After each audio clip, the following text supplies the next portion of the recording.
VOA World News. VOA 세계 뉴스입니다. 캐나다는 도널드 트럼프 미국 대통령 당선인과 사이가 멀어지더라도 쿠바와의 강력한 관계를 유지할 것이라고 쥐스탱 트리도 캐나다 총리가 말했습니다. 트리도 총리는 어제 쿠바 아바나 대학 강연에서 미국 대통령 선거 결과가 양국의 강력한 친선 우방 관계를 변화시키지는 못할 것이라며 이같이 밝혔습니다. 트리도 총리는 또 양국 간 무역과 문화 관계를 강화해 나가겠다고 강조했습니다. 트리도 총리의 쿠바 방문 계획은 미국의 대통령 선거 이전에 발표됐습니다. 앞서 트럼프 당선인은 선거운동 기간 중 미국과 쿠바의 국교 회복을 취소하겠다고 밝혔습니다. 또 미국과 캐나다, 멕시코가 체결한 북미 자유무역협정도 파기하겠다고 말했습니다. 이에 따라 쿠바 광산과 전력, 석유, 농업, 관광 분야 등에 투자해온 캐나다 기업들은 쿠바와의 무역을 더욱 확대할 가능성이 높은 것으로 관측됩니다. 아베 신조 일본 총리가 오늘 미국 뉴욕에서 해외 정상으로는 처음으로 도널드 트럼프 미국 대통령 당선인과 만납니다. 아베 총리는 앞서 미국 대통령 선거 직후에도 세계 정상으로는 처음으로 트럼프 당선인에게 축하 전화를 걸었습니다. 일본 정부 고위 관리에 따르면 아베 총리는 당시 통화에서 강력한 미일 동맹은 아시아 태평양 지역의 평화와 안정에 반드시 필요하다고 말했습니다. 트럼프 당선인은 선거운동 당시 일본 내 미군 기지 운영비 등 아태 국가들의 더 많은 방위비 분담을 요구하는 등 강경한 발언들을 쏟아냈습니다. 독일을 방문 중인 바락 오바마 미국 대통령은 앙겔라 메르켈 독일 총리와 현지 언론에 공동 기고한 글에서 세계화의 후퇴는 없다고 밝혔습니다. 오바마 대통령은 기고문에서 독일인들과 미국인들은 그들의 가치와 사상에 따라 세계화를 이룰 기회를 잡아야 한다며 세계화 이전으로 되돌아가는 일은 없을 것이라고 말했습니다. 그러면서 미국과 독일의 협력 관계를 넓고 깊게 만든 것은 기업과 시민 그리고 지구촌 사회 덕분이었다고 강조했습니다. 오바마 대통령은 오늘 메르켈 총리와 정상회담을 갖습니다.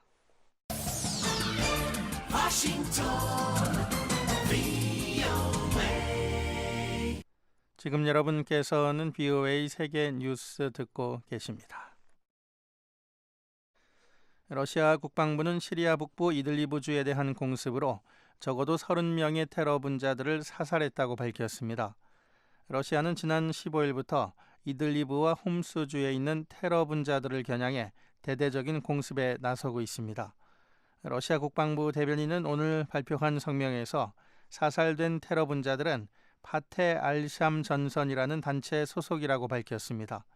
이 대변인은 또 이 단체 지도자가 알레포에 대한 새로운 공격을 준비하고 있었던 것으로 의심된다고 말했습니다. 러시아는 바샤르 알 아사드 시리아 정권을 지원하기 위해 지난해 9월부터 시리아에 공습을 단행하면서 오직 테러 단체만을 타격하고 있다고 주장하고 있습니다. 러시아가 국제형사재판소 ICC 탈퇴를 결정했습니다. 블라디미르 푸틴 러시아 대통령은 어제 ICC의 관할권을 인정하는 로마 규정에서 러시아가 탈퇴하도록 하는 대통령령에 서명했습니다. 러시아는 로마 규정에 서명하기는 했지만 그동안 비준을 미뤄왔습니다.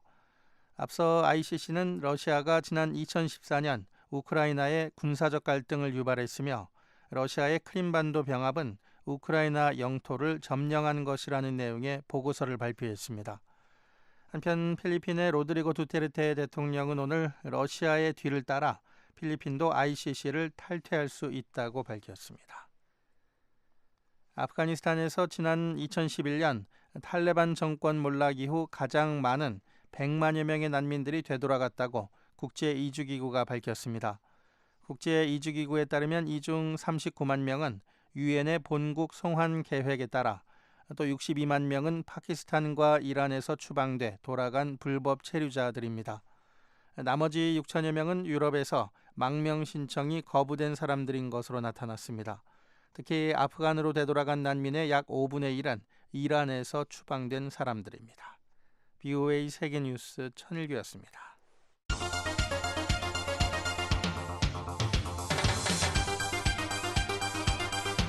VOA News Today. 여러분 안녕하십니까? 박형주입니다. 11월 17일 목요일 VOA 뉴스 투데이 3부 시작합니다. 먼저 이 시간 주요 소식입니다. 한국을 방문 중인 퀸타나 신임 유엔 북한 인권 특별보고관이 윤병세 외교장관과 만나 북한 인권 개선 방안 등을 논의했습니다. 또 탈북자들을 직접 만나고 싶다고 언급했습니다. 캐나다 상원인권위원회가 북한 인권 상황과 탈북자 문제에 관한 청문회를 개최했습니다. 이 청문회에 참석한 탈북자는 캐나다 정부가 탈북자를 난민으로 인정해 줄 것을 호소했습니다. Therefore, I am sincerely hoping that Canada will be an option for North Koreans. 한국과 일본에 주둔하는 미군 내 철수는 장차 이 지역의 핵무장을 초래해 동북아시아를 위험하게 만들 것이라고 미국의 민간단체가 경고했습니다. 금요일인 오늘 북한은 대체로 맑다가 밤에 차차 흐려질 것으로 보입니다. 아침 최저기온은 영하 4도에서 영상 8도, 낮 최고기온은 5도에서 16도, 바다의 물결은 0.5에서 2m 사이가 되겠습니다. 3부 시작합니다. 토마스 오헤아 퀸타나 신임 유엔 북한 인권 특별보고관이 한국을 방문했습니다. 한국 정부 당국자들과 만나고 탈북자들의 생생한 증언도 직접 들을 예정인데요. 퀸타나 특별보고관과 만난 윤병세 한국 외교부 장관은 북한 인권 개선을 위한 긴밀한 협력을 기대한다고 밝혔습니다. 서울에서 한상미 기자가 보도합니다. 한국을 방문 중인 토마스 오헤아 퀸타나 유엔 북한 인권 특별보고관이 16일 윤병세 외교부 장관과 만나 북한 인권 상황을 논의했습니다. 윤병세 장관은 유엔에서 역대 가장 강력한 북한 인권 결의안이 16일 채택된 상황에서 퀸타나 특별보고관의 이번 한국 방문이 매우 시의적절하다며 북한 인권 문제와 관련해 앞으로 긴밀한 협력을 기대한다고 말했습니다. 퀸타나 특별보고관은 이에 북한 인권의 실질적 개선을 위해 인권 침해 가해자에 대한 책임 규명을 포함해 다양한 방안을 모색하고 있다고 밝혔습니다. 또한 이번 북한 인권 결의안 채택은 북한의 심각한 인권 상황에 대한 국제사회의 깊은 우려를 보여주는 것이라면서 특히 이번 결의 채택이 투표가 아닌 의견 일치 형식으로 이뤄진 데 대해 의미를 부여했습니다. 이는 북한의 열악한 인권 상황에 대해 국제사회에 폭넓은 공감대가 형성되고 있음을 보여주는 것이란 풀입니다. 한국 외교부는 이번 접견이 퀸타나 특별보고관의 활동에 대한 한국 정부의 지지와 협력 의사를 표명하고 북한 인권 개선을 위한 효과적 방안을 찾는 데 의미 있는 계기가 될 것이라고 평가했습니다. 퀸타나 특별보고관 역시 윤병세 장관과의 이번 만남이 매우 중요하다고 생각한다면서 현재 북한 인권 상황에 대한 신뢰할 만한 정보를 모으는 게 중요하다고 말했습니다. 특히 탈북자들을 직접 만나 생생한 증언을 듣고 싶다는 뜻을 밝히기도 했습니다. 퀸타나 특별보고관은 내년 3월 발표될 북한 인권 보고서 작성에 필요한 자료를 수집하기 위해 한국을 찾은 것으로 알려졌습니다. 마루즈키 다루스만 보고관의 후임으로 지난 8월 임기를 시작한 퀸타나 특별보고관이 한국을 방문한 건 이번이 처음입니다. 퀸타나 특별보고관은 오는 23일까지 한국에 머물며 외교부와 통일부 등 한국 정부 관계자와 탈북자들을 만나고 북한 인권기록센터도 방문할 예정입니다. 퀸타나 특별보고관의 업무를 보조하는 북한 인권 침해 책임 규명을 위한 독립 전문가 그룹도 오는 21일 한국을 방문할 것으로 전해졌습니다. 지난 2004년 유엔 인권위원회 결의에 따라 임명된 북한 인권 특별보고관은 북한 인권 상황을 조사해 유엔 총회와 인권이사회에 보고하는 임무를 맡고 있습니다. 한편 한국 외교부는 국제사회에서 논의 중인 북한의 5차 핵실험에 대한 유엔 안전보장이사회의 추가 대북 제재 결의안과 관련해 우방국들과의 긴밀한 공조 아래 강력한 추가 제재가 채택될 수 있도록 노력하고 있다며 한국 정부도 이번 결의가 신속히 채택되길 기대한다고 밝혔습니다. 서울에서 VOA 뉴스 한상미입니다. 캐나다 상원인권위원회가 북한 인권 상황과 탈북자 문제에 관한 청문회를 열었습니다. 증인으로 출석한 이 탈북자는 캐나다 정부가 탈북자를 난민으로 받아들여야 한다고 촉구했습니다. 이현철 기자가 보도합니다. 서울에 정착한 탈북자 오드리 박 씨는 이날 청문회에서 10살 때부터 어머니와 함께 중국으로 탈출했다가 3차례나 강제 북송돼 노동 단련대로 보내지는 등 고난을 겪은 일을 증언했습니다. 또한 중국에서 어머니와 함께 인신매매됐던 경험도 소개했습니다. 지난 2006년 마침내 중국에서 몽골을 거쳐 탈북에 성공한 박 씨는 자신의 경험이 특별한 것은 아니라고 말했습니다. There are still many mothers and fathers, sons and daughters. 아직도 많은 탈북자 부모와 자녀들이 중국과 러시아, 동남아시아 국가들에서 숨어 지내고 있다는 겁니다. 박 씨는 이들이 캐나다의 도움과 지원을 필요로 하고 있다며 결코 이들을 잊거나 포기해서는 안 된다고 강조했습니다. 그러나 박 씨는 많은 탈북자들이 캐나다에 망명을 신청하고 싶어 하지만 현행법상 탈북자들이 캐나다에 머물거나 난민 지위를 받을 수 있는 방법이 없다고 말했습니다.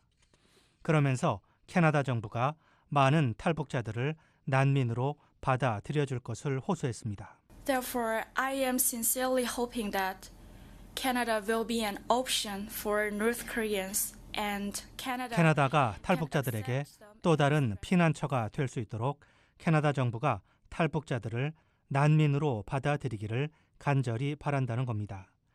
박 씨는 탈북자들이 캐나다 정착을 원하는 이유로 캐나다에는 이민과 난민 정착 관련 프로그램이 잘 마련돼 있고 민간 단체 등 탈북자들을 도우려는 사람들이 많다는 점을 꼽았습니다.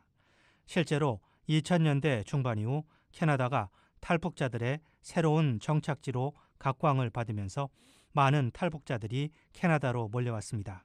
하지만 캐나다 정부가 지난 2013년부터 개정된 난민 보호 규정을 한국에도 적용하기 시작하면서 한국을 통해 들어온 탈북자의 캐나다 정착이 사실상 불가능해진 상황입니다. 박 씨는 캐나다 정부가 다시 탈북자들에게 문호를 개방해 줄 것을 촉구하면서 그렇게 하는 것이 북한 정권에게 강력한 메시지를 보내는 계기가 될 수도 있다고 말했습니다. By doing that, I think not only help North Korean live in safer place, better place, but also can send 캐나다가 탈북자들을 수용하는 것은 그들에게 더 좋고 안전한 곳에 살 수 있도록 할 뿐 아니라 북한 정부의 인권 유린과 여성과 어린이에 대한 학대를 중단하라고 요구하는 메시지도 함께 보낼 수 있다는 겁니다. 박 씨는 또한 캐나다 정부가 중국과의 외교를 통해 탈북자 강제 북송을 중단시키고 탈북 여성들이 중국에서 낳은 아이들에게 법적 지위를 부여하도록 촉구해 줄 것을 당부했습니다. BOA 뉴스 이한철입니다. 한국 외교부는 오늘 한미 양국이 지난달 외교 국방장관 연석회의 때 합의한 고위급 확장 억제 전략 협의체 출범을 위한 첫 실무 회의를 서울에서 열었다고 밝혔습니다.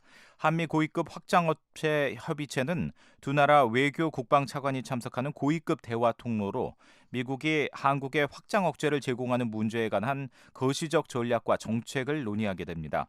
한국 외교부 조준혁 대변인은 이번 실무협의와 관련해 한국 정부는 미국의 정권 교체와 상관없이 긴밀한 관계 구축과 확장 억제를 포함한 주요 현안에 관한 협력을 유지하기 위한 다양한 노력을 펼칠 것이라고 강조했습니다.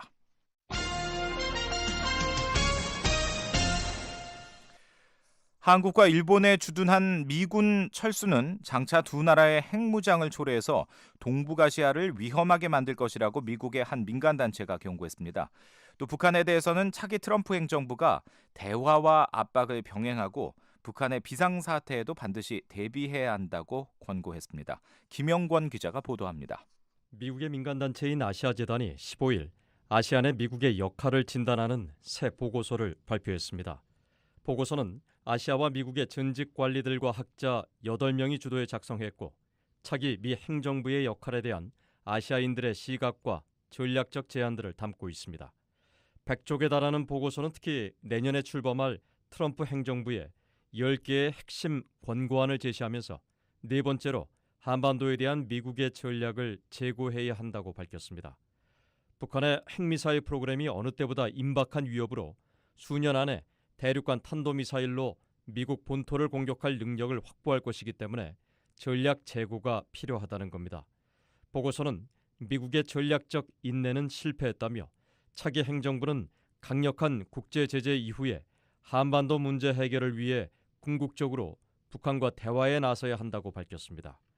이와 관련해 저자 중 한 명인 한국의 윤영관 전 외교부 장관은 대북 압박과 대화를 병행하는 한편 육자 회담을 이란 핵합의를 이끌었던 P5-1 협상 구도로 바꾸는 게 유용할 것이라고 제안했습니다.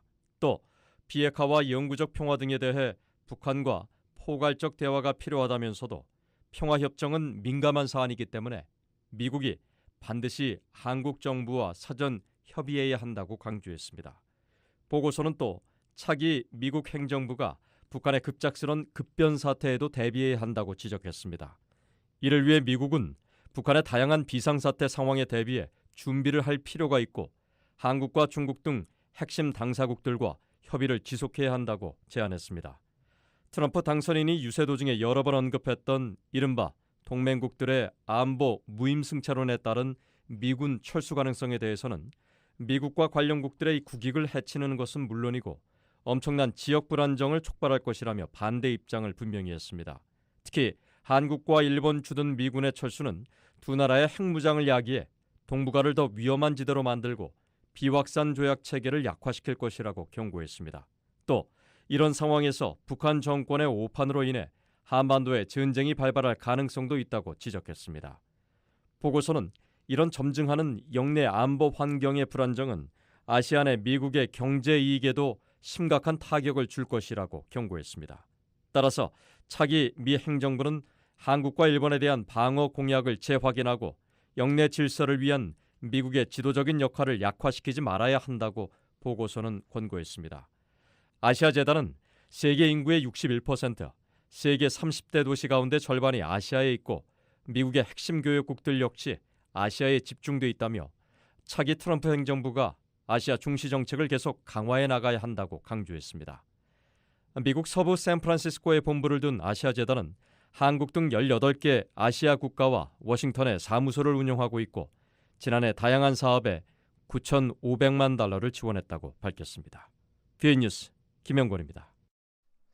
군비 축소와 핵무기 확산 방지 분야 전문가들이 북핵 대응 방안을 논의하는 제15차 한 유엔 군축 비확산 회의가 오늘 제주도에서 개막했습니다. 이번 회의에서는 북핵 문제와 유엔의 대북 제재 이행, 또 사이버 안보 문제 등이 논의될 전망입니다. 특히 북한이 올 들어 핵실험을 2차례 감행하고 미사일 수십여 발을 발사한 만큼 북한의 핵과 미사일 문제가 주요 관심사로 다뤄질 것으로 보입니다. 이번 회의에는 최종문 한국 외교부 다자 외교 조정관을 비롯해 유엔과 미국 국무부, 일본 외무성, 인도 외교부 등의 군비 축소와 핵무기 비확산 분야 전문가 60여 명이 참석했습니다.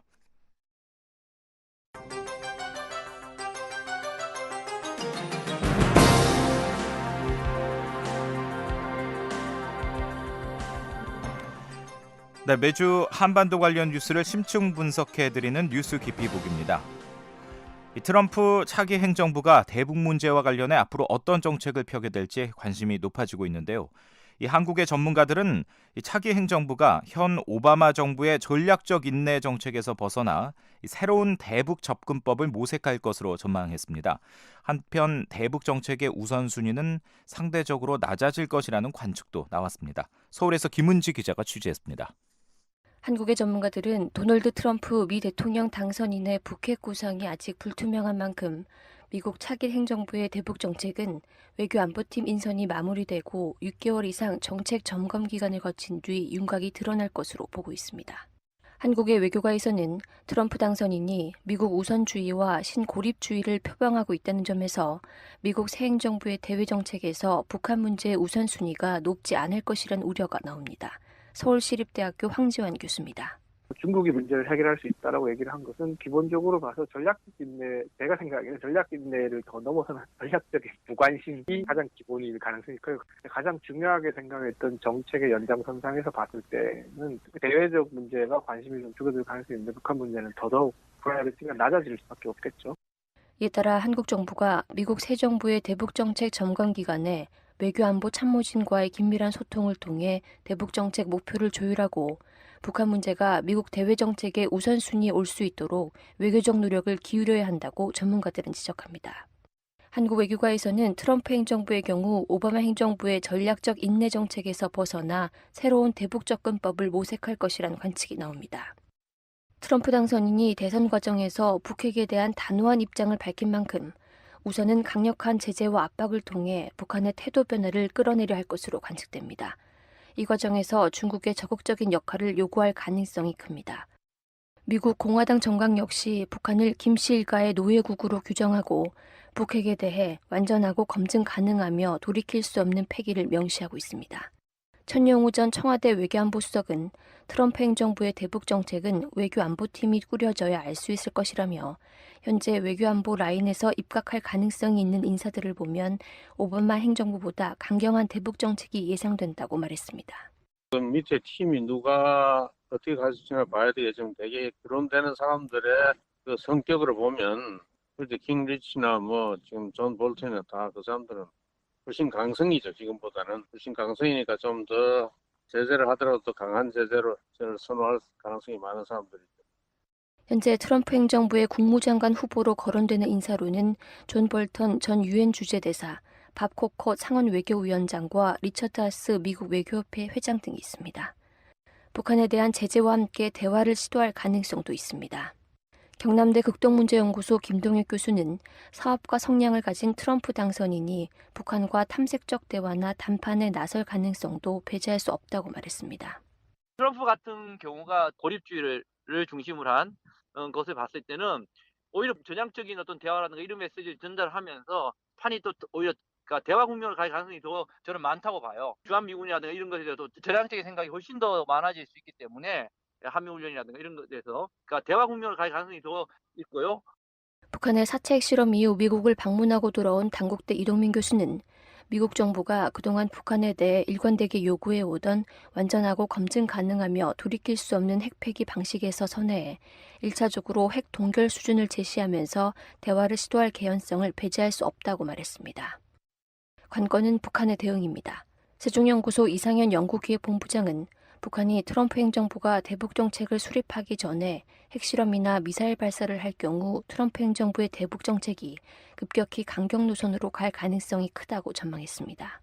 지금부터 중요한 게 뭐냐면 그 트럼프 정부 새로운 팀이 들어서서 대북 정책을 짤 텐데 그 대체로 내년 상반기 정도까지 기다려야 된단 말이에요. 그 안에 아마 북한이 좀 그 뭘 행동을 조심해야 된다. 예를 들어서 그 안에 그 대북 정책이 확립되기 전에 북한이 만일 뭐 또 핵실험을 한다든지 미사일 도발을 한다면 아마 급격히 또 강경 노선으로 갈 가능성이 있다. 대체로 이런 얘기들이 많이 나오고 있습니다. 북한의 핵과 미사일 도발이 미국의 안보에 직접적인 위협이 된다고 판단할 경우 트럼프 행정부가 북한에 대한 선제 타격 등 강력한 군사적 선택을 검토할 것이란 관측도 나오지만 실제 행동이 옮길 가능성은 낮다는 것이 대체적인 관측입니다. 북핵 문제가 해결되지 않을 경우 트럼프 행정부가 오히려 북핵 문제를 중국에 일임하며 방치할 가능성도 제기됩니다. 한동대 박원권 교수는 트럼프 당선인은 기본적으로 북핵 문제를 미국이 아닌 한국과 일본에 대한 위협으로 중국 정부가 해결해야 할 문제로 인식하고 있다며 이같이 전망했습니다. 김정은과 진지한 무슨 대화를 해서 문제를 풀겠다라는 것이 아니라 기본적으로 오바마와 클린턴 행정부의 정책 실패다. 북한 문제는. 자기는 부르겠다 김정은을. 근데 부르지만 공식 국가 대 국가의 그런 정상 간의 만남으로 생각지는 않고 잘 타이거거나 아니면 겁박을 주겠다. 그런 투로 얘기를 한 거예요. 근데 더 핵심적인 게 이 북한 핵 문제에 대해서 그렇게 관심이 크질 않아요. 우리 입장에서는 굉장히 불리하게 작용을 할 수 있고 대북 제재에서도 그렇게 적극적으로 오히려 안 나올 가능성도 있고 뭐 여러 가지 가능성이 오히려 더 불확실성이 커졌다라고 저는 생각합니다. 전문가들은 한국 정부로서는 미한 간 긴밀한 조율 없이 이루어지는 미북 대화도 곤욕스럽지만 일방적인 대북 선제 타격이나 북핵 문제 방임 모두 최악의 시나리오가 될 수 있다고 지적합니다. 이에 따라 미국 새 행정부와 북핵 문제 해결을 위한 정책 조율을 추진하는 한편 향후 트럼프 행정부가 취할 수 있는 다양한 대북 정책 구상에 대해서도 대비해야 한다고 전문가들은 강조했습니다. 서울에서 VOA 뉴스 김은지입니다. 북한의 4차 핵실험 이후 지난 2월 한국 정부 결정에 따라 전면 폐쇄된 이 개성공단. 지금은 어떤 모습일까요? 최근 개성공단 모습을 살펴볼 수 있는 위성 사진이 공개됐는데요. 폐쇄될 당시 상태 그대로 방치돼 있었습니다. 함지아 기자가 전해드립니다. 민간 위성에 포착된 북한 개성공단은 정막이 흐르고 있었습니다. 개성공단 내 도로에는 차량은 물론 사람의 이동 모습으로 보일 만한 움직임은 전혀 포착되지 않았습니다. 미국의 민간 위성업체인 디지털 글로브사가 지난달 5일 촬영해 이달 16일 무료 위성사진 서비스인 구글 어스에 공개된 해당 사진은 이처럼 개성공단이 지난 2월 문을 닫을 당시와 큰 변화가 없음을 보여주고 있습니다. 한국 정부는 북한의 4차 핵실험과 장거리 미사일 발사에 대응해 지난 2월 10일 개성공단의 중단을 결정한 바 있습니다. 이에 반발한 북한은 다음 날인 11일 한국 측 인원에 대한 추방을 통보했고 한 달 뒤인 3월 10일에는 한국 측 자산을 청산하겠다고 선언했었습니다. 이 때문에 개성공단에 남겨진 한국 기업들의 건물과 기계설비, 차량, 중장비 등을 북한이 어떻게 처리할지 관심이 모아지기도 했지만 이번에 공개된 위성사진은 북한이 아직까지 한국 측 자산에 대한 처분이나 전용은 하지 않은 것으로 나타난 겁니다. 특히 개성공단에서 운영되던 약 300대의 출퇴근용 버스의 경우 기존에 주차된 차고지에 그대로 남아있는 것으로 확인됐습니다. 한국통일부는 지난 3월 BOA에 개성공업지구 관리위원회가 북측 근로자 출퇴근 편의 제공을 위해 290여 대의 버스를 운행했다면서 노란색 버스는 타가 소형 버스, 파란색과 빨간색 버스는 노선과 무관하게 운영됐다고 밝힌 바 있습니다. 그런데 폐쇄 직후인 지난 3월 찍힌 위성사진과 비교해봐도 일부 버스의 위치만 약간 바뀌었을 뿐 버스의 색깔이나 숫자에는 변화가 없었습니다. 또한 개성공단 내에서 진행되던 공사 현장에 남아있던 중장비들 역시 3월에 있던 자리에서 이동을 하지 않은 것으로 나타났습니다. 북한은 지난 9월 함경북도 일대에서 발생한 수해 현장에 굴삭기 등 여러 중장비를 동원했지만 개성공단 내 레미콘과 덤프트럭 등 한국 측 자산만큼은 건드리지 않은 겁니다. 아울러 각 기업 내 주차장에 있던 수십여 대의 승용차 등 일반 차량들도 제자리에 있었으며 건물들도 기존의 형태를 유지하고 있는 모습이 위성사진을 통해 확인됐습니다. 일각에선 개성공단 폐쇄와 함께 이 일대에 군부대를 배치할 것이라는 우려도 나왔지만 관련된 움직임은 없었습니다. 정막이 흐르는 공단과는 대조적으로 바깥쪽에 위치한 마을은 사뭇 다른 모습이었습니다.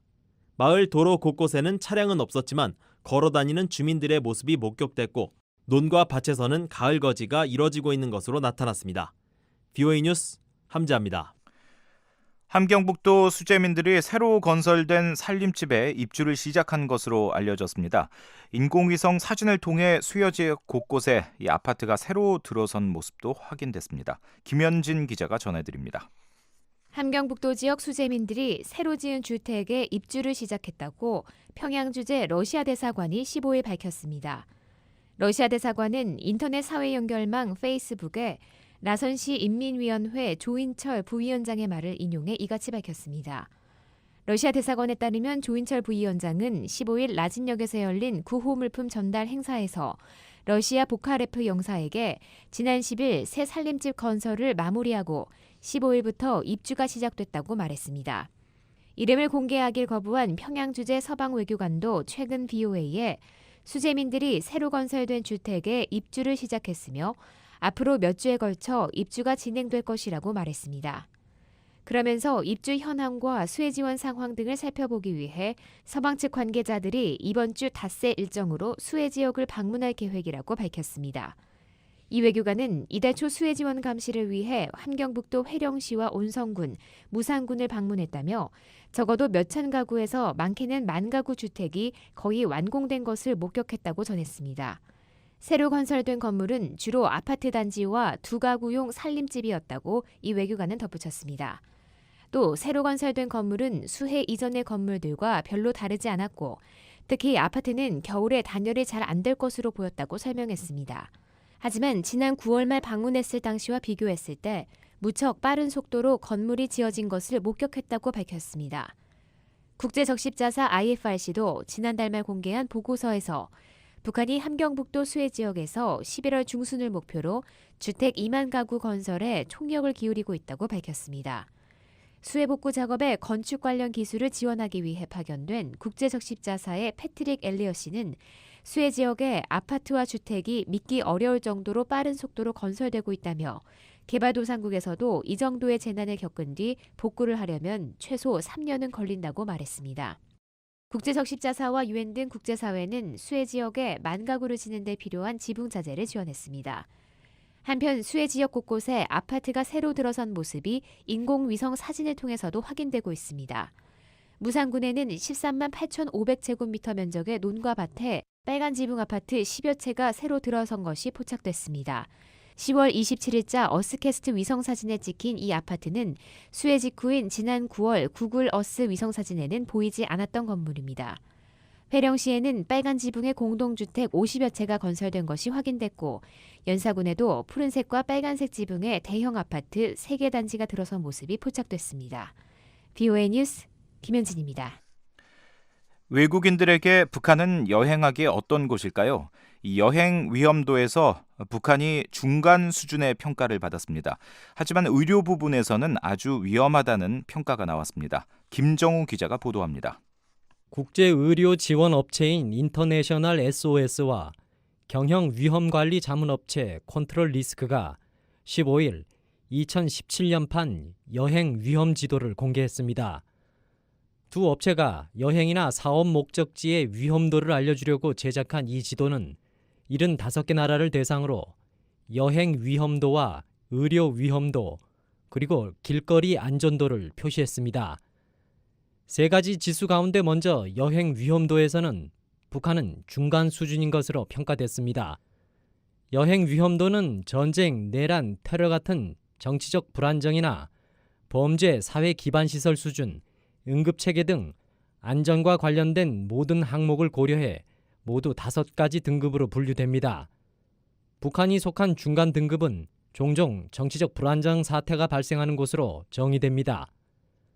북한과 더불어 러시아 등 몇몇 동유럽 국가와 아프리카 일부 나라 그리고 브라질 등이 중간 단계 위험국으로 평가받았습니다. 반면 한국은 여행 위험도에서 안전한 등급으로 평가받았습니다. 이 등급은 범죄율이 매우 낮고 인종차별이나 민간 소요 사태 등이 거의 없는 수준으로 만일 테러가 나도 이에 대처할 능력이 있는 나라에 해당합니다.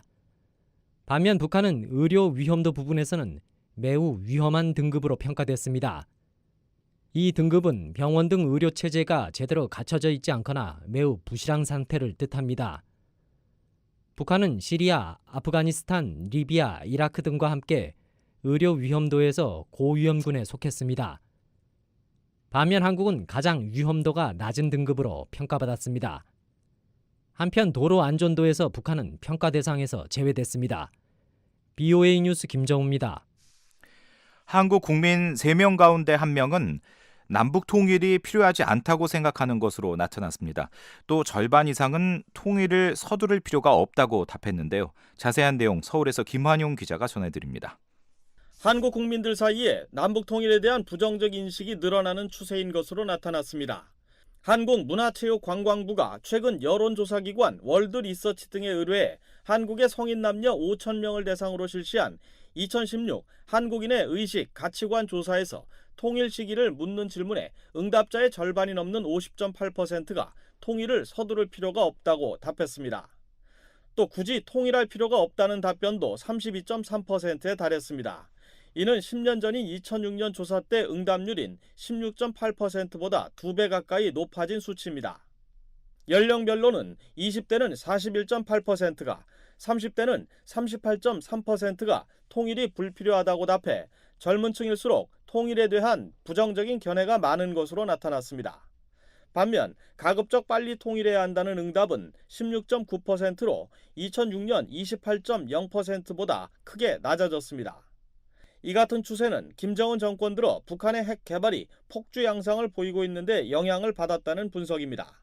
서울대 통일평화연구원 최규빈 박사는 북한의 핵무기 개발이 지속되고 고도화하는 양상까지 띠면서 한국 국민들이 남북관계를 안보 중심으로 보는 경향이 강해졌다며 이 때문에 박근혜 한국 정부가 주창하고 있는 통일 대박론이 국민들 사이에서 피부로 와닿지 않고 있다고 밝혔습니다. 북한이 어떤 핵 개발을 지속함으로 인해서 북한 체제가 쉽게 변할 수 있는 상황이 아니라는 판단이 한국 주민들 간에 많이 또 상당히 강하게 작용되는 부분이 있기 때문에 통일의 시기에 관해서도 상당히 보수적으로 생각하는 경향이 있을 거라고 생각합니다. 경남대 극동문제연구소 이물출 교수는 남북과는 물론 한국 내부에서의 북한을 둘러싼 정치적, 이념적 갈등이 큰 것도 통일에 대한 거부감을 키우는 요인이라고 지적했습니다. 그 남북 간의 경색이 좀 장기화되다 보니까 북한하고 함께 사는 것이 또 쉽지 않겠다는 그런 인식을 또 갖게 되는 것 같고, 이데올로기적인 그런 갈등들, 특히 이제 북한을 둘러싼 정치적 갈등 이런 게 워낙 심하다 보니까 이렇게 갈 바에는 따로 사는 게 낫겠다는 체면 같은 거 이런 게 상당히 확산된 게 아닌가 그렇게 판단이 됩니다. 또 이번 조사에서 통일 후 예상되는 어려움에 대해선 경제적 부담이라는 응답이 28.2%로 가장 많았고, 가치관의 차이, 생활 방식 차이, 정치적 혼란, 빈부격차 심화 등이 적시됐습니다. 서울대 통일평화연구원 최규빈 박사입니다. 통일이 되었을 때 그분들 우리도 수용해야 되는 경제적인 능력, 그다음에 경제적 지원 부분이 여전히 좀 강하게 자리 잡고 있기 때문에 실제 통일이 이루어졌을 때 이것이 바로 경제적 이익으로 바로 연결되지 않을 수도 있겠다라는 염려가 또 어느 부분에서 작용하는 거라고 생각하고 있거든요. 통일 효과를 묻는 질문엔 전쟁 위험이 없어진다가 35.5%로 가장 높은 응답률을 보였고, 이어 국제사회에서 영향력이 커진다, 인도적 문제가 해결된다, 경제적으로 더 잘 살 수 있다의 순으로 꼽혔습니다. 통일 방식에 대한 선호도는 응답자의 47.7%가 한국식 체제 통일을 선택했고, 체제 공존이라는 답변이 39.1%, 제3의 체제가 10%로 나타났습니다. 이와 함께 국가별 친밀도는 미국이 67.6점으로 가장 높았고, 중국은 58.2점으로 2위를 기록했지만 10년 후 한국 경제에 가장 큰 영향을 미칠 나라로는 응답자의 69.8%가 중국을 꼽았습니다. 서울에서 VOA 뉴스 김환용입니다.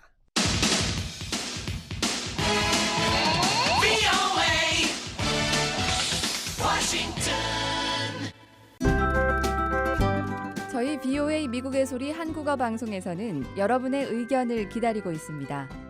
미국 국제 전화번호는 1-202-205-9942번, 1-202-205-9942번입니다. 그 밖에 중국과 태국에서도 무료 전화 이용하실 수 있습니다. 중국에서 전화하실 때는 00-800-500-12345번, 00-800-500-12345번. 태국에서 전화하실 때는 001-800-500-12345번, 001-800-500-12345번입니다. 제보자의 신분은 보호되며 제보 내용은 취재를 위해서만 사용됩니다. 또 프로그램에 대한 문의나 의견 있으신 분도 연락 주십시오. 24시간 이용 가능한 무료 전화에 많은 이용 바랍니다.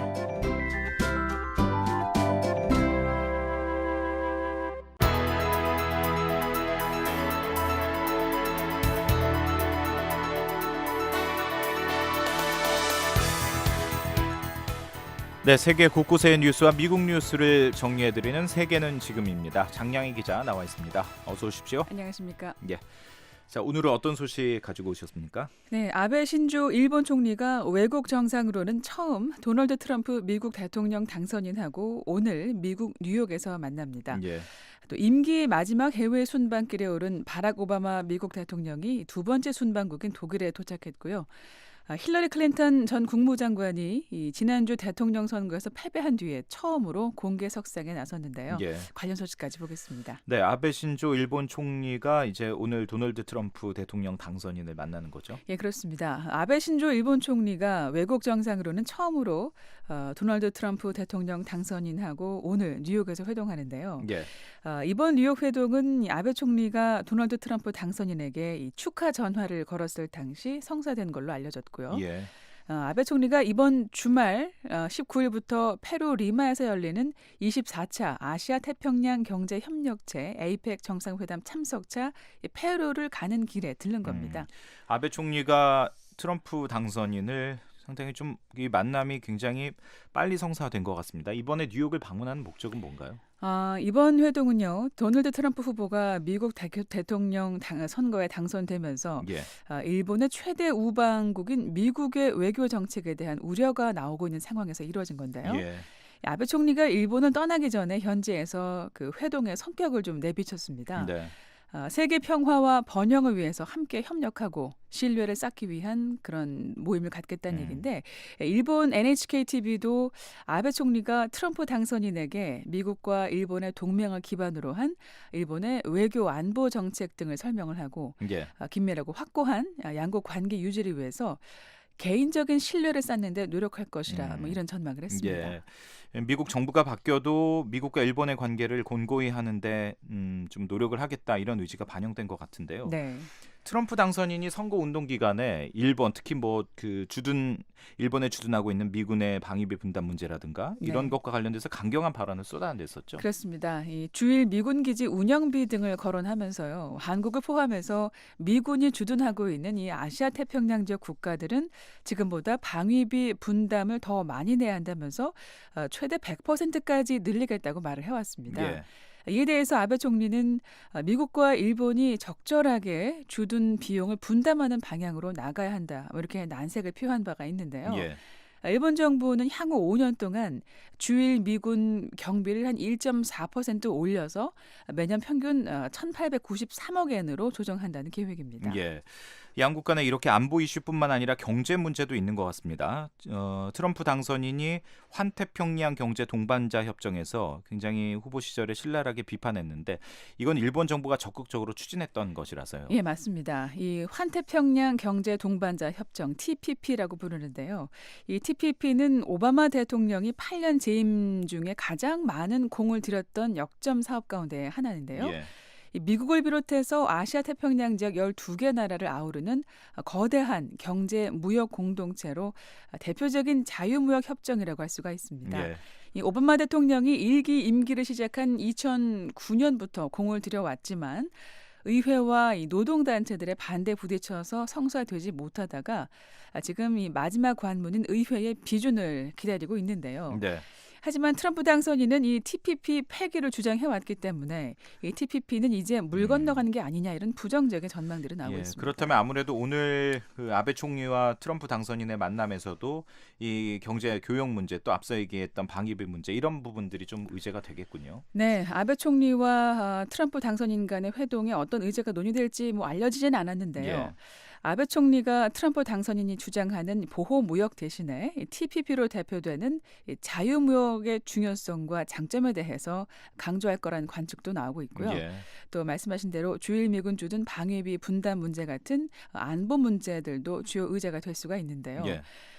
사실 그런데 이제 트럼프 당선인이 지금 이 정권 인수로 바쁘지 않습니까? 예. 그래서 바쁜 가운데 시간을 쪼개서 아베 총리를 만나는 것이기 때문에 말씀드린 그런 앞선 그 무거운 주제보다는 예. 일단 개인적인 친분을 쌓기에 주안점을 두지 않을까 이런 전망이 나오네요. 그렇군요.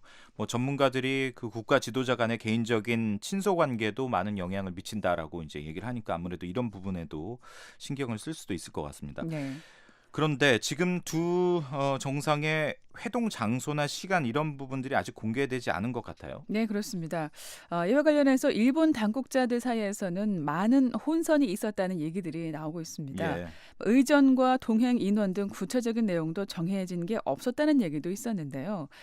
이와 관련해서 존 커비 미 국무부 대변인이 트럼프 당선인 측에서 외국 정상하고 만날 때 필요한 정보를 요구해오지 않았다면서 언제든지 지원할 준비가 돼 있다고 덧붙였습니다. 네, 세계는 지금 이젠 독일로 가보도록 하겠습니다. 자, 미국의 현 대통령이죠. 버락 오바마 대통령 독일에 도착을 했군요. 네, 임기 마지막 해외 순방길에 나선 오바마 대통령이 그리스 방문을 마치고 두 번째 순방국인 독일을 방문 중입니다. 예. 어제 저녁 늦게 독일 베를린에 도착했는데요. 통일 독일의 상징인 브란덴부르크 관문 근처 호텔을 숙소로 잡고 머물고 있습니다. 예. 이 오바마 대통령은 호텔을 찾은 앙겔라 메르켈 독일 총리하고 늦은 시간에 또 만찬을 예. 나눴습니다. 앙겔라 메르켈 독일 총리와 오바마 대통령은 아주 각별한 사이라고요? 네, 그렇습니다. 오바마 대통령이 평소 메르켈 총리를 가장 가까운 국제 동반자 이런 표현을 쓰곤 했는데요. 예.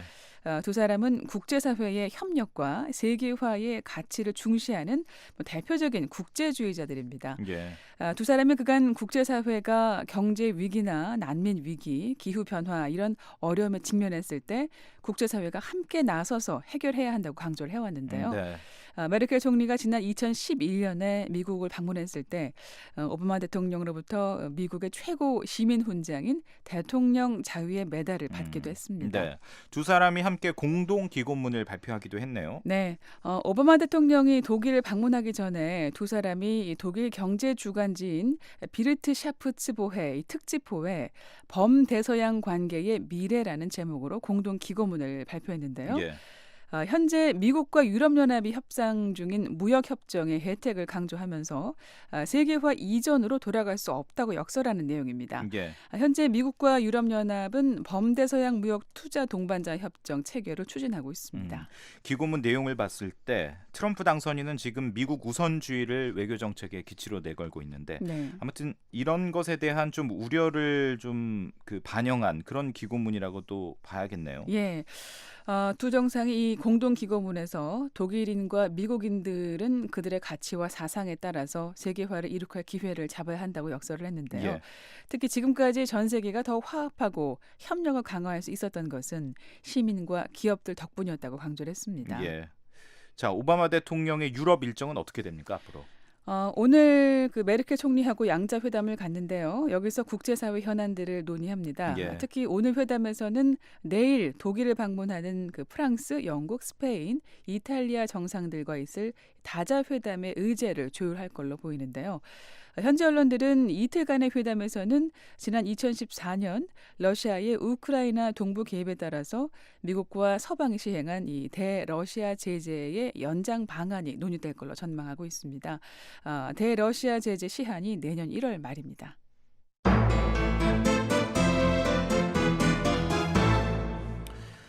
네, 자 세계는 지금 함께하고 있습니다. 오늘 세계는 지금에서는 최근 미국 뉴스에서 가장 많이 이름이 거론되는 세 사람 이야기를 다루는 것 같습니다. 네, 그러네요. 트럼프 당선인, 오바마 대통령, 그리고 이번 선거에서 진 클린턴 전 국무장관. 선거 패배 이후에 처음으로 공개석상의 모습을 드러냈다고요? 네, 그렇습니다. 클린턴 전 장관이 어제 워싱턴 DC에서 열린 어린이 보호기금 행사에 참석했는데요. 예. 클린턴 전 장관이 이 자리에 나오는 게 쉬운 일이 아니었다라고 털어놨는데 예. 그저 집에 좀 틀어박혀서 책이나 읽고 싶었다는 겁니다. 클린턴 전 장관이 많은 사람이 그 지난 선거 결과에 실망했다면서 예. 누구보다도 자신이 가장 실망했을 거라고 말을 했는데요. 네. 하지만 미국의 가치를 위해서 계속 싸워야 한다고 말했습니다. 미국 대통령 선거는 직접 선거가 아니라 그 선거인들을 먼저 뽑고 그 선거인이 이제 대통령한테 투표하는 간접 선거 방식이잖아요. 네. 그런데 이제 클린턴 전 장관이 선거인단 수에서 지면서 이번 선거에서 패배를 했습니다만 네. 그 일반 득표수 전체에서는 앞섰다고요? 예, 그렇습니다. 어제 행사에서도 메리앤 에델맨 아동보호기금 회장이 바로 그 점을 지적을 했는데요. 예. 그래서 클린턴 전 장관을 가리켜서 국민의 대통령이다 이런 말을 했습니다. 네. 현재 그 우편 투표가 계속 집계되고 있기 때문에요. 최종 결과는 아직 나오지 않은 상황인데요. 클린턴 전 장관이 한 70만 표 정도 더 많은 표를 얻은 걸로 알려졌습니다. 예. 하지만 말씀하신 대로 이 선거인단 그 수에서는 트럼프 당선인이 압도적으로 앞섰죠. 예. 이렇게 미국 선거에서 선거인단 수와 또 일반 투표 수가 이렇게 항상 같지 않은 그런 사례가 뭐 몇 번 있었다고 하네요. 지난 2000년 선거 때도 그랬다고 하는데, 자 그래서 그런지 이럴 때마다 선거인단 제도를 폐지해야 한다 이런 목소리도 나오고 있는데 이번에도 역시 그렇습니까? 예, 그렇습니다. 민주당 소속인 바버라 박서 상원의원이요 지난 화요일에 선거인단 제도 폐지 법안을 발의했습니다. 예. 선거인단 제도가 시대에 뒤떨어졌고 비민주적인 제도라고 비판을 했는데요. 현대 사회를 반영하지 못한다면서 즉각 폐지해야 한다고 주장했습니다. 이렇게 선거인단 제도로 대통령을 뽑는 게 미국의 작은 주들의 권리를 보호하겠다 이런 취지인 걸로 알고 있는데 네. 이 선거인단을 폐지해야 된다라는 법안이 발의가 됐습니다만 이게 통과될 가능성은 어떻게 봐야 될까요? 뭐 거의 없다고 해도 과언이 아닌데요. 예. 왜냐하면 이 선거인단 제도를 없애려면 헌법을 바꿔야 하는데 이 헌법 개정이 상당히 힘든 일입니다. 예. 헌법 개정안이 3분의 2 이상의 지지로 연방 상원과 하원을 다 통과해야 하고요. 그다음에 이 50개 주 가운데 4분의 3 이상의 비준을 받아야 하죠. 그렇군요. 네. 그런데 선거인단이 대부분 보통 그 주에서 승리한 후보에게 표를 몰아주는 건 아니라고 그러더라고요. 반드시 그래야 되는 건 아니라고 하던데. 네. 그래서 선거인단이 일반 투표에서 승리한 클린턴 후보에게 표를 던져야 한다. 물론 이제 클린턴 후보 지지자 측에서는 이렇게 이야기를 하고 있는 것 같습니다. 네, 인터넷 청원 사이트를 중심으로 그런 움직임이 나오고 있는데요. 예. 이를 촉구하는 서명운동에 430만 명이 참여했습니다. 예. 말씀하신 대로 이 선거인이 반드시 특정 후보에게 투표해야 한다는 내용은 헌법에 없습니다. 예. 실제로 선거인단 투표에서 반발표가 나온 일도 있는데요. 하지만 매우 드문 일이라고 하네요. 선거인단이 반발표를 던진다면 어떻게 되는 건가요? 주에 따라서 그 제재 방식이 좀 다른데요. 벌금을 물게 하는 주도 있다고 합니다. 하지만 선거인은 소속 당에 대한 충성심이 강한 사람들 가운데서 뽑히기 마련이고요. 예. 또 반발표를 낼 경우에 다른 선거인으로 즉각 대체될 수가 있습니다. 예. 그러니까 다음 달 19일에 실시되는 선거인단 투표에서 클린턴 전 장관이 승리해서 대선 결과가 바뀔 가능성은 없다고 해도 무방한데요. 예. 또 만에 하나 그런 일이 일어난다고 해도 바락 오바마 대통령하고 클린턴 전 장관이 이미 패배를 인정한 상황에서 뒤집힌 결과를 받아들일 가능성도 작다는 게 전문가들의 그렇군요. 얘기입니다. 알겠습니다. 오늘 여기까지 듣도록 하겠습니다. 지금까지 장양희 기자였습니다. 소식 잘 들었습니다. 고맙습니다.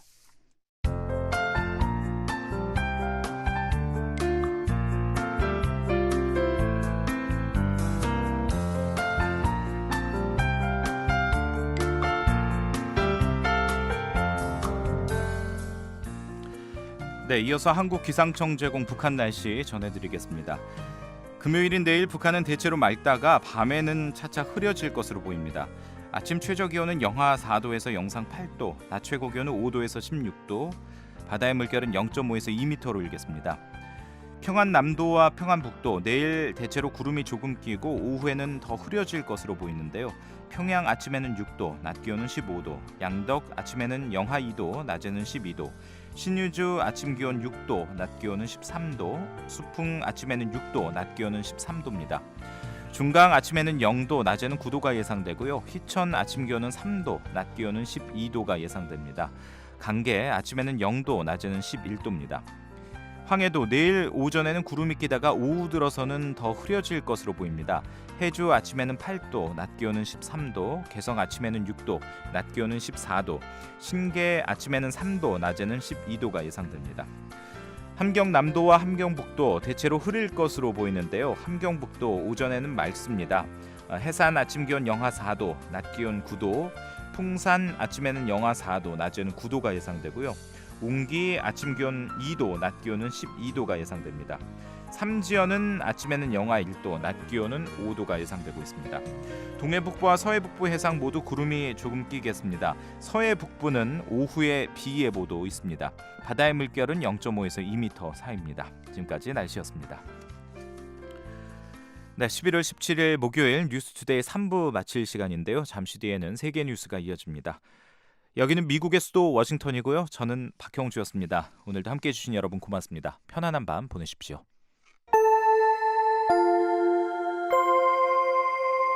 VOA World News. VOA 세계 뉴스입니다.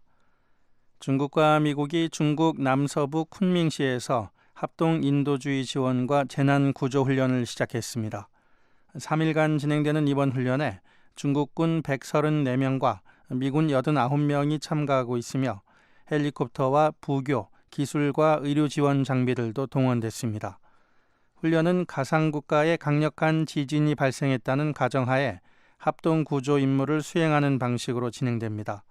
또 부상자 후송과 생존자 수색 구조 작업, 그리고 이에 필요한 정보와 정책 결정 등을 공유하는 데 초점이 맞춰져 있습니다. 이번 훈련에는 24개국에서 파견된 42명의 군 장교들도 참관합니다. 지난 2013년 시작된 미중 간 합동 재난구조 훈련은 올해로 4회째를 맞았습니다. 캐나다는 도널드 트럼프 미국 대통령 당선인과 사이가 멀어지더라도 쿠바와의 강력한 관계를 유지할 것이라고 쥐스탱 트리도 캐나다 총리가 말했습니다.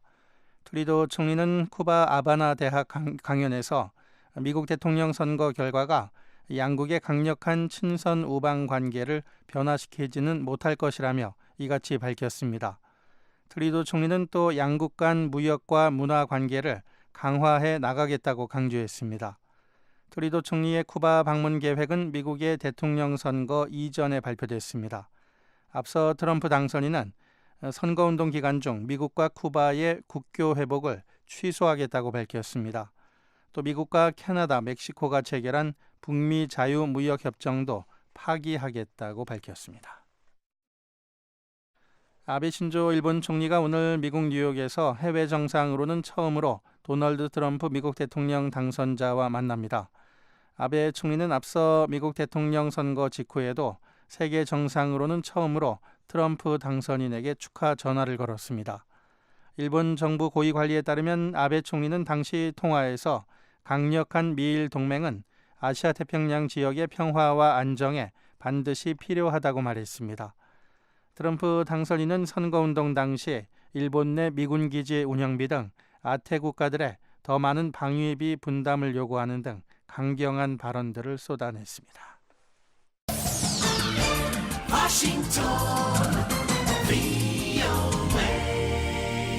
지금 여러분께서는 VOA 세계 뉴스 듣고 계십니다.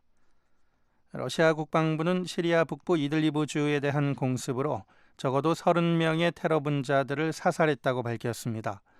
러시아는 지난 15일부터 이들리브와 홈스주에 있는 테러 단체를 겨냥해 대대적인 공습에 나서고 있습니다.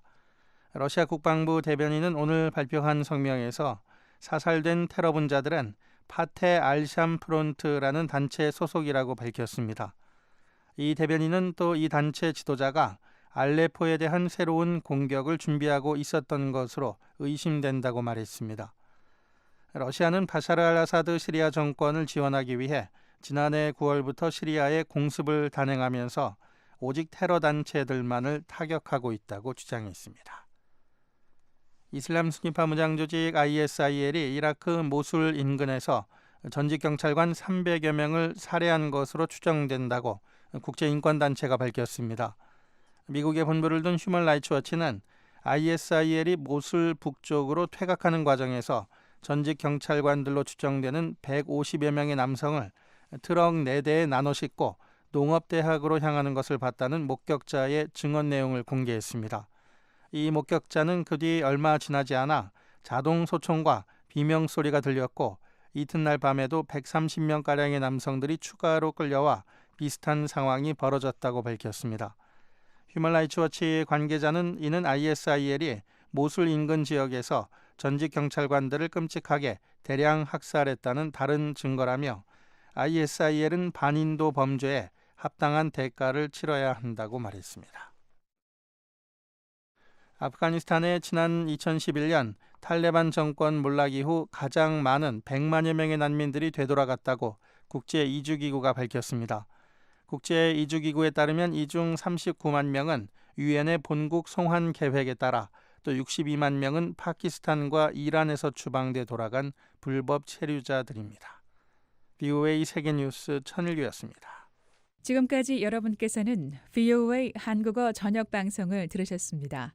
VOA 한국어 저녁 방송은 저녁 7시 30분부터 11시 30분까지 4시간 동안 중파 1188kHz를 통해 들으실 수 있습니다.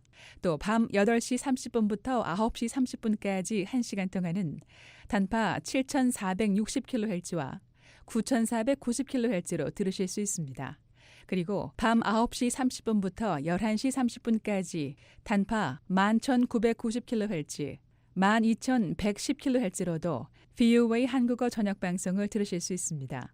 그리고 매일 아침 3시 30분부터 5시 30분까지 2시간 동안 보내드리는 VOA 한국어 아침 방송은 단파 5875, 7365, 7485kHz로 들으실 수 있습니다. 함께해 주신 여러분 고맙습니다. 다음 방송 시간까지 안녕히 계십시오.